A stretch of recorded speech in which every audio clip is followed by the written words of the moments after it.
Salut les amis, j'espère que vous allez bien. On est parti aujourd'hui pour le 1199e épisode de l'After Zap Image. On va débuter aujourd'hui avec la composition des 8 groupes de cette nouvelle édition de la Ligue des Champions.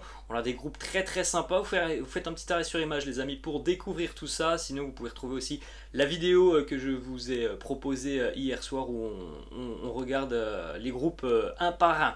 On continue les amis avec les nouveaux ballons de cette édition de la Ligue des Champions. Ils ont été dévoilés hier, les ballons notamment pour la Ligue des Champions masculine mais aussi pour la Ligue des Champions féminine. Ensuite, petite information les amis aussi sur les dates de cette phase de groupe de la Ligue des Champions. C'est un petit peu particulier cette année puisqu'on rappelle qu'il y a le mondial dans quelques semaines maintenant. Donc la Ligue des Champions démarre un petit peu plus tôt que d'habitude. Normalement sur une saison normale, la Ligue des Champions démarre fin septembre. Là ça sera dans une dizaine de jours.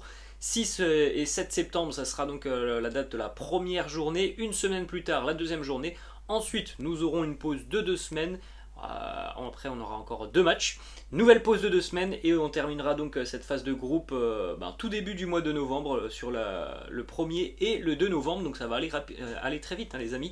Dans un mois et demi, cette phase de groupe de la Ligue des Champions sera d'ores et déjà terminée. Et puis ça ira aussi très vite pour le tirage au sort puisque le tirage au sort des huitièmes de finale aura lieu le 7 novembre. On regarde les amis les groupes des équipes françaises. Premièrement, on va s'intéresser au groupe de l'Olympique de Marseille, le groupe D pour l'OM qui va retrouver le récent vainqueur de l'Europa League, l'Eintracht Francfort, Tottenham, mais aussi le Sporting Portugal. C'est un groupe qui est ouvert pour l'OM.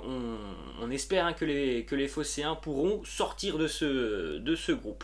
On a quelques déclarations du côté de Marseille. Le président Pablo Longoria qui s'exprime sur ce tirage au sort. Premièrement, il nous dit: c'est un groupe très ouvert, on doit affronter 3 bonnes équipes, ça va être un groupe avec beaucoup d'émotions et de suspense. Nous sommes contents d'être ici et surtout d'être compétitifs. C'est notre obligation dans cette compétition avec notre histoire. On considère que c'est un groupe très ouvert avec 3 bonnes équipes. Tottenham est une équipe forte. On l'a vu en fin de saison dernière avec la révolution d'Antonio Conte. Le Sporting est une équipe qui joue très bien au football et Francfort est champion d'Europa League. C'est une équipe compétitive, habituée à jouer l'Europe. Cela va être un groupe avec beaucoup d'émotions et beaucoup de suspense.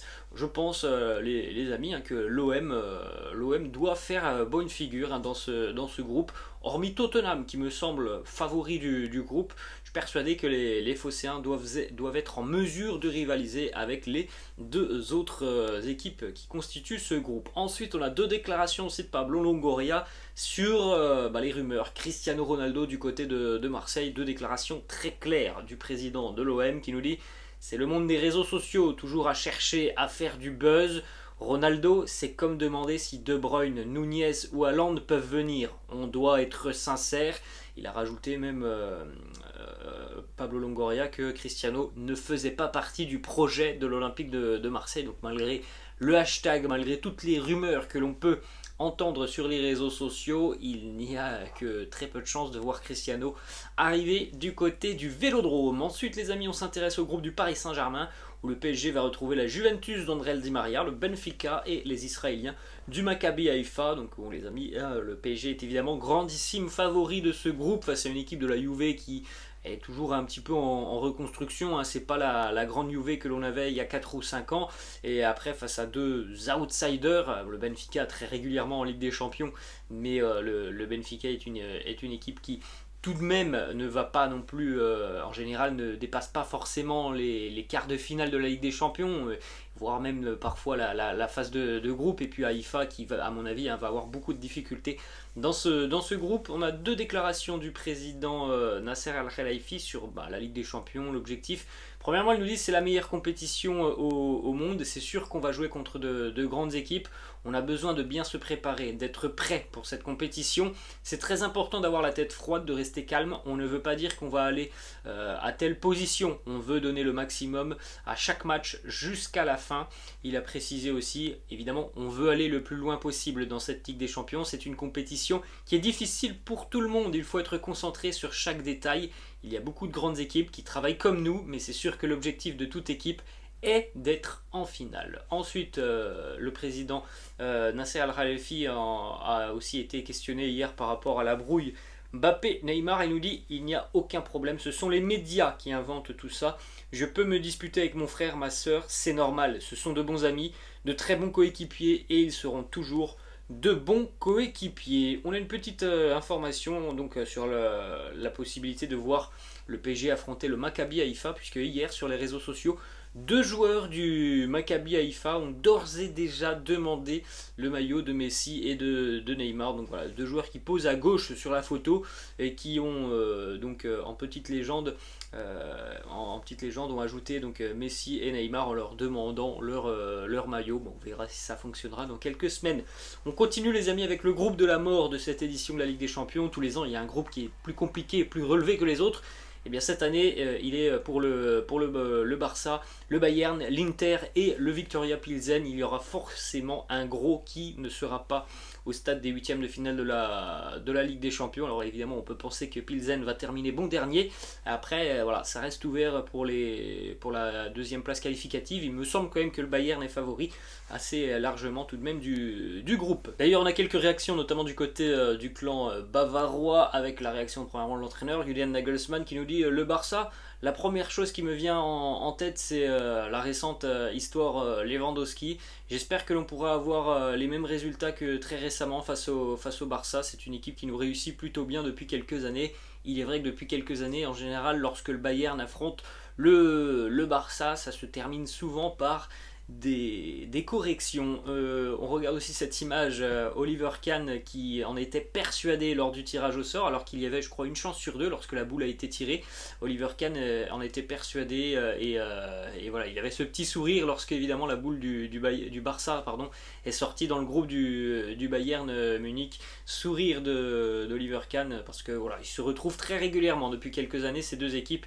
Et Oliver Kahn qui nous dit d'ailleurs, qui a annoncé hier, c'était obligé, c'était une obligation, il était sûr que l'on allait avoir le Barça dans le groupe. Parfois, voilà, le destin veut que certaines équipes se retrouvent. Ensuite, on a ce petit message de Thomas Müller, toujours très sympa les messages de Thomas Müller sur les réseaux sociaux. Il a réagi avec cette petite vidéo, un message notamment envoyé à Robert Lewandowski avec voilà, ce petit message: Mister Lewandowski, on se voit bientôt à Munich. Voilà, le retour pour Lewandowski du côté de l'Allianz Arena de Munich, ça sera dans quelques jours maintenant. Ensuite, les amis, hier lors de cette cérémonie, ça a été l'occasion pour Karim Benzema de remporter le titre et le trophée de meilleur joueur UEFA de l'année 2021. Trophée The Best pour Karim Benzema avec son année exceptionnelle sous les couleurs du Real Madrid. Premier trophée peut-être avant le Ballon d'Or dans quelques semaine. Une déclat de Karim justement sur le Ballon d'Or. Il nous dit: ce Ballon d'Or c'est un rêve. Aujourd'hui je pense que je n'en suis pas loin. On verra bien ce qu'il se passera. On continue aussi les amis avec le trophée pour Carlo Ancelotti et qui a été récompensé hier du trophée de meilleur entraîneur UEFA de l'année. On va poursuivre les amis du côté de l'Alliance Riviera de Nice. C'est une bonne nouvelle tout de même pour le football français, même si ce fut compliqué pour les Aiglons hier. Face au Maccabi Tel Aviv, Nice est qualifié pour l'Europa Conference League. On l'a pas dit les amis, mais aujourd'hui on aura les deux tirages au sort des deux autres compétitions et de deux autres Coupes d'Europe, l'Europa League et l'Europa Conference League. Donc Nice est qualifié en Europa Conference League, victoire 2-0 après prolongation hier face au Maccabi Tel Aviv. Que ce fut dur pour les Niçois, but d'Alexis Claude Maurice en première mi-temps sur voilà, de l'épaule, parce qu'il veut mettre la tête mais il se rate un petit peu, il met l'épaule, bon tant mieux, ça rentre au fond des filets. Et puis lors de la prolongation, l'expulsion d'Amin Gouiri qui vit un début de saison très compliqué et le but magnifique de la recrue qui vient d'arriver en provenance du Lokomotiv Moscou il y a quelques semaines, Alexis Beka. Il a envoyé un enroulé magnifique dans la lucarne. C'est tout simplement l'angle du poteau dans la lucarne et ça fait but. Le but est somptueux, sinon ça allait tout droit sur la séance des tirs au but. Nice se qualifie dans la douleur, c'est pas forcément très rassurant ce que l'on a vu sur le terrain pour les Aiglons. Tant mieux, ils sont qualifiés, mais il y a quand même beaucoup de travail pour l'OGC Nice. Et quand on voit l'état physique des joueurs niçois hier, quand ils ont terminé cette rencontre où quasiment tout l'effectif avait des crampes, on peut se dire que ça va être compliqué pour les Aiglons ce week-end face à l'Olympique de Marseille, puisque dans 48 heures maintenant, ce sera dimanche. Nice reçoit Marseille et par rapport à ce que l'on voit sur le terrain, par rapport à l'état physique des joueurs, peut penser que ça va être très dur pour les Niçois ce week-end. La déclaration de Lucien Favre, l'entraîneur de l'OGC Nice, qui nous dit: j'ai cru que c'était barre sur le but, mais Alexis en marque aussi, il est comme ça à l'entraînement. Je trouve que c'est mérité sur l'ensemble des deux matchs, c'était un objectif, on savoure ce soir. Certes, c'est mérité sur l'ensemble des deux matchs, mais c'est quand même pas joli ce que nous propose l'OGC Nice.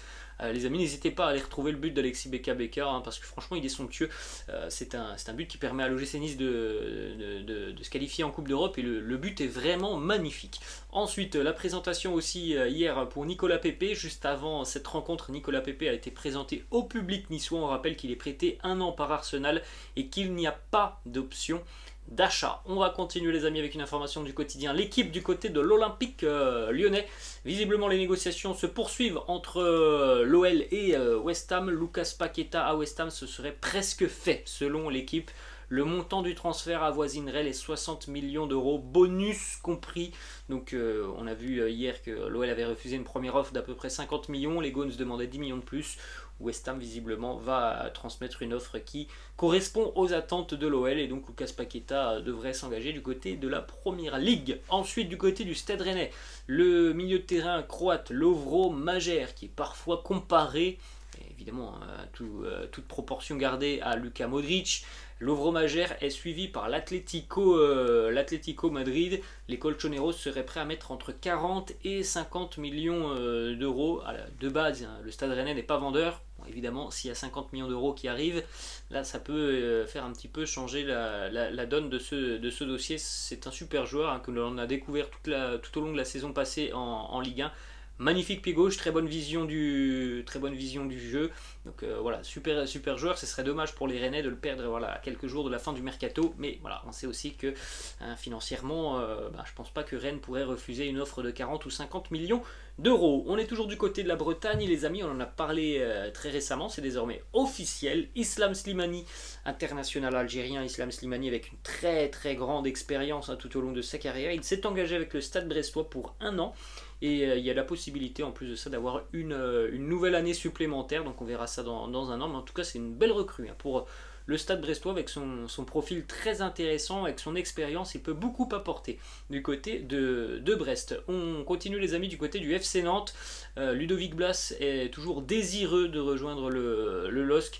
Ludovic Blas a signifié au FC Nantes qu'il ne se sentait pas prêt à jouer ce week-end face à Toulouse.